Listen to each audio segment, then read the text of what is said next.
Okay, yam line hadi siloi la eko ai khudom bida loi yaure sini only 6 days katangai ba mafam duni khoi nan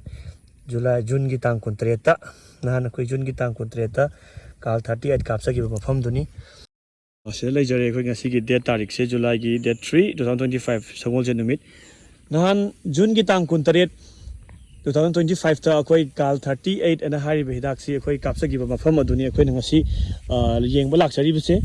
adum yam mi yeng tamina si khoi na nan kapsa gi mafam adumak ta da khoi mayam da video se khoi ucharake hai ba mafam asini sei da horami ba numitu da horam ba ngasi numit taruk ni subada ngari ba mafam ni numitu da horam ba khoi gi kabona pi na mayam na khangna ba hadi yam na sudum sathi ba kabona pi du bokta hadi direct ma se kan gra na pi makhalam ne du bokta si buk tatlam me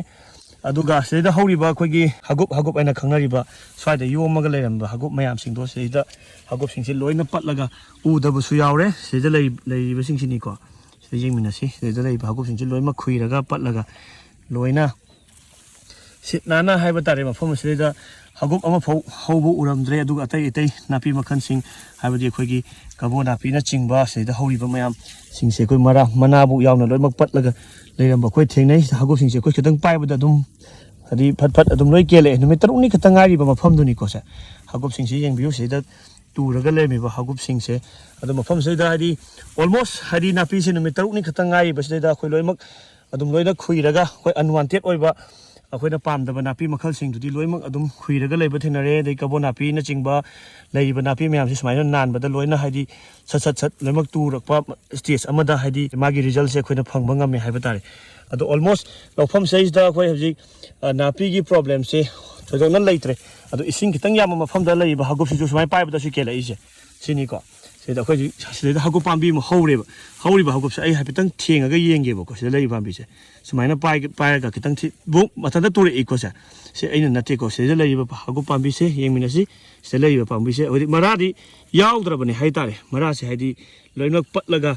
leiram bagi mo wanga ma khoi thengnajare sai da leiba hagup macha chongamba mayam singdu sumaina khoina kabok tang nan ma matam da hagup sing si loima haidi loina patlaga ken hadi dum kelame adagi khoi sai da hauba kabona pi na chingba sing du su sumaina loima patlaga leiba se thengnare hai tai ko sumaina khutna ha pet nan ma matam da na hagup mayam adai na pi hawmi ba mayam do haidi amata leiba thengnadri sidaga leiba hagup sing si yengsi ko hadi sai da leiba hagup se dum thengma da mara se amata hadi chesandre loimang mara se hadi tawraga hadi loina leiba se koi thingnajare ba ko kapi ba Louphamdugi se koi low sokpra soktabra na mayam na hangbiri do sei da leiba koi logi phau pambi sigi masak mawong matau sing se yengbiu sida leiba phau pambi gi masak mawong se supna gi se numit nana koi tang numit 3 ni khatang ngai ba Louphamdugi ni hen dum chakholame hai tare koi nan yengjagi ba mafam da gi di hen dum chakholame lawda kai gumba asokwa hadi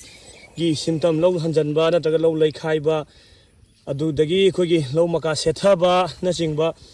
khoi symptom amatta he ude aduga tawdabu khoi sida hauri ba napi hagup na chingba sai kakthum chindum bi na chingba mayam dudi sida leiba fiam sini sida loina habe thengba matamda khoi gi bara loimak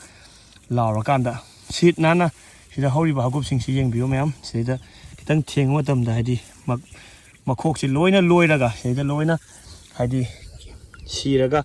sida leiba fiam se khoi na Kaal 38 ana haijariba hidak to hai khoi na mangda leijariba sigi Kaal 38 ana hariba hidak to kapkhiba Louphamdugi result duni khoi na jingasi mayam do uchariba se akup pamarol gi damak aragro gi pijariba contact number 9077717133 da